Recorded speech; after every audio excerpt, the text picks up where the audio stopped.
परमेश्वर मेरी चिंता का ध्यान रखता है।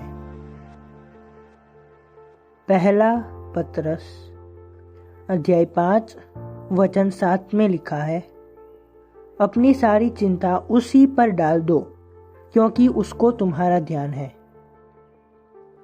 चिंता केवल क्षणिक विचार नहीं है, यह एक बोझ है जो हमारी सामर्थ्य को निचोड़ लेता है और हमारी शांति छीन लेता है। यह जीवन के तूफानों से भीतर घुस आती है, उन बिलों की चिंता से जिन्हें अब तक चुकाया नहीं गया, टूटे हुए संबंधों से, बीमारियों से या अनिश्चित कल के डर से। फिर भी इन संघर्षों के बीच एक सत्य अटल खड़ा है, परमेश्वर मेरी चिंता का ध्यान रखता है।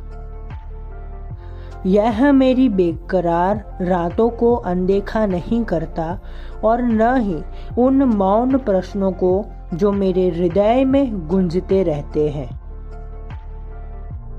चिंता शत्रु का हथियार है जो डर को बढ़ा देता है और आपको परमेश्वर की प्रतिज्ञाओं से अंधा कर देता है।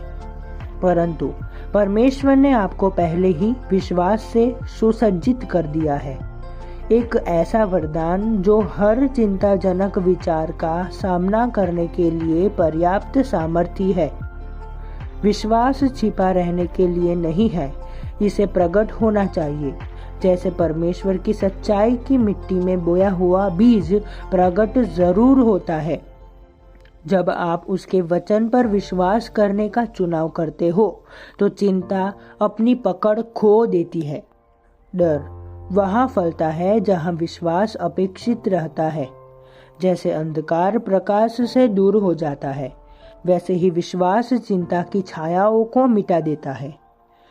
स्वयं को स्मरण दिलाइए, परमेश्वर ने मुझे मेरे भय के हवाले नहीं छोड़ा है, उसने मुझे उन पर विजय पाने की सामर्थ्य दी है। मेरी प्रतिक्रिया यही है कि मैं उस पर पूरी तरह भरोसा करूं।